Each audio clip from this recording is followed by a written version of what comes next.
Hi everybody, it's Battle Him. I wanted to talk about a few things actually. I am in the process of writing a book on malignant narcissism, and I'm very excited about it. I'm going to keep you posted. It's probably going to be under a pseudonym. So when it comes out, I'll make an announcement on this channel. And so I'm really excited about that. I'm up to chapter 10. And like I said, I'm making a lot of progress, and I'm hoping that I can self-publish. With that aside, and as the context for this video, I want to talk about what it's like to meet narcissists after going no contact for 3 years. Because today, I had a wonderful encounter with a female narcissist. Actually, not quite sure if she's a narcissist or a sociopath, but anyway, I thought I would share it with you, and I thought I would share my reaction to meeting her. Now, I go to this cafe that's near in my neighborhood pretty regularly. It's like an organic juice bar with great food, and I like to go there because the food is very very healthy. And these days I'm trying to eat healthier and really watch what I eat so that I could balance out my gut and have like positive thoughts. The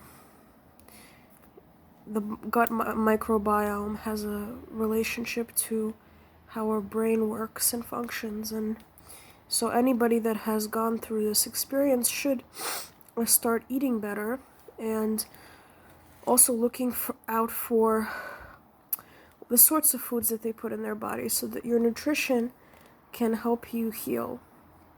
I really believe in that, and I want to make a separate video about that as well. But that's an aside.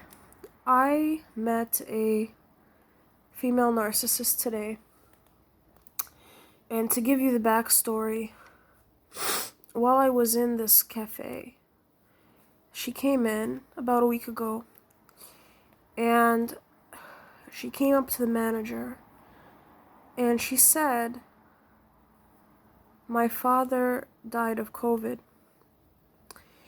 And at the time, I felt bad for her, because sometimes when people are in grief, they say those things, and they say those things to perfect strangers, as we know.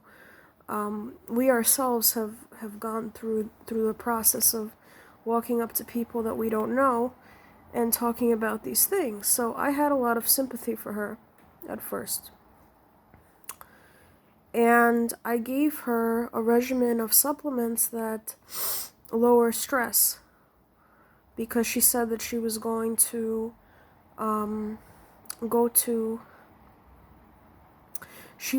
finish her rotation in nursing school, and she was going to supposedly treat COVID-19 patients. And so I basically forked over this recipe for like stress and trauma and all this stuff. So then I go to sit down outside, and we don't really talk. I just leave it where it is. And so a week passes, and I'm sitting at the table with my laptop and writing this book that I'm going to put out. And she sits right in front of me, and she says, "Excuse me, can I sit here?" Because it's a very small table. And I say, "Okay, that's not a problem." And she gets her shake, minds her own business, and About 5 minutes goes by, and I turn to her and I say, by the way, did you try those supplements that I recommended to you? How are they working out for you? And her response to that was, oh, yes. Some of them are really helping me. And so, at this point, I'm like, okay, this is a good thing. And then she proceeds to tell me, she's like, I have a confession to make to you. And I said, what? She's like,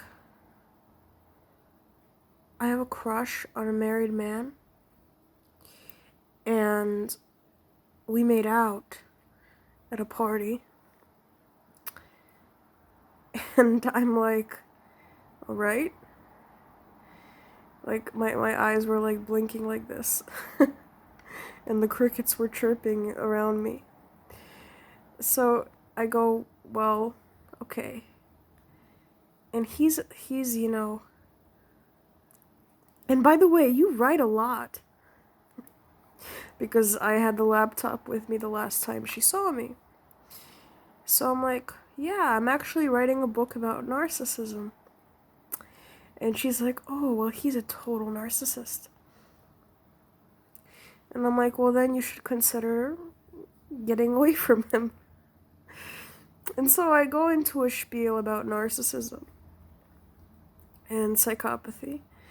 And she's listening to me with her head down, looking at the table. And she's like, yeah, he was flirting with me for a year. And he has a wife, and I know his wife. And I'm like, well, first of all, you shouldn't, sleep with a married man.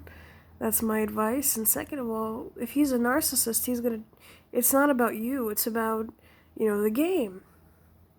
And she's like, yeah. So she's confirming whatever I'm saying. And then I'm like, actually, narcissism runs in my family. She's like, oh yeah, it does? And I'm like, yeah, and I'm estranged. And then I go into all of the diagnostic criteria, and I talk about, this and this and that. And so at this point, she understands that I know what a cluster B is. And I'm like, so why don't you press charges if this doctor, is harassing you and asking you, leading you on and flirting with you? You should definitely press charges, because it doesn't seem like normal behavior. And so at this point, she's like, because I like him, because his wife tolerates his bullshit. And she's like giving me the rundown. And then she takes out, she's like, there's this long silence between us. And I'm returning to my writing. And then she looks at me. She's like, can I tell you something? Can I confess something to you? And I said, what is it? And she's like, I'm not going to tell you, but I'm going to write it. I'm like, okay. So she takes out her phone. And she writes. And then she shows me her phone. My friends tell me the sickness is in my eyes.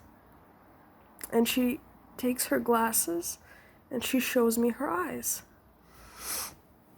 And at this point, I know that clearly she's a cluster B. And I'm like, that's interesting. She's like, so you know about narcissism? And I'm like, yeah, I know a lot. And then she just says, okay, well, I gotta go. She gets up and she leaves. And I'm sharing this story because of two reasons. First of all, I want to encourage people that with time, your intellectual radar and your intellectual self-defense will keep will keep you away from these people.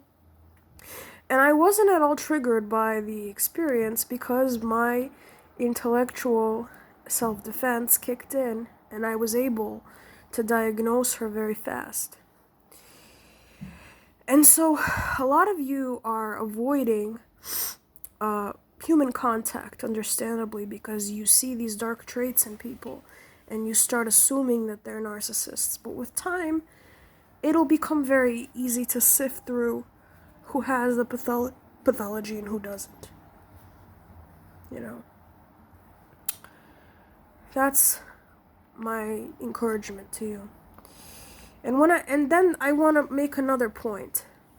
After this happened, I walked into the store, and I know the manager well, and I made the mistake of trying to out her to the manager. Because I walked up to the manager, and I said to her, "This woman is batshit crazy." And I told her the story. She started laughing. And she's like, well, maybe she wanted somebody to talk to. And these are the sorts of assumptions that will get you stuck with cluster Bs. You have to watch out for people that are trying to get your sympathy, especially women. Covert narcissistic women will try to get your sympathy. And there's nothing wrong with being a good person. But there's nothing wrong with trying to help somebody that's in pain. But eventually, within the first, few days of knowing them, or the first 15 minutes of knowing them in my case, you will be able to see that their grief is not real. Because if her grief was truly real, she wouldn't be talking about cheating on, sleeping with a married man after her father died. A person that's in grief after their father died and supposedly is heartbroken over it and asking for help from strangers will be mourning the death of their father and not talking about cheating or sleeping with people. But this is a perfect example of a cluster B woman. She will give you she will play the sympathy card, and then 15 minutes later we'll talk about some bullshit that she did. And it was so easy for me to pick up on it. The thing that I want to tell you though, and the thing that I reminded myself of today, is that if you want to really help people and have them see this pathology for what it is, you're better off doing it on these forums and maybe writing about it or writing a book about it. Because the minute that you start trying to warn people, particularly people that don't know you, like that manager, you start looking crazy, and you don't want that for yourself, because it makes me feel bad that I know I'm right. Even though I don't feel gaslit at all, I know I'm right, but that I cannot get through to a person that I know little, and I can't get that support in the moment that I want to get. So it's just a reminder that you will be able to diagnose them very fast in the future if you study antisocial personalities, because they become very transparent and they become non-triggering to you as well. I wasn't at all put on edge by her because I saw her for who she was.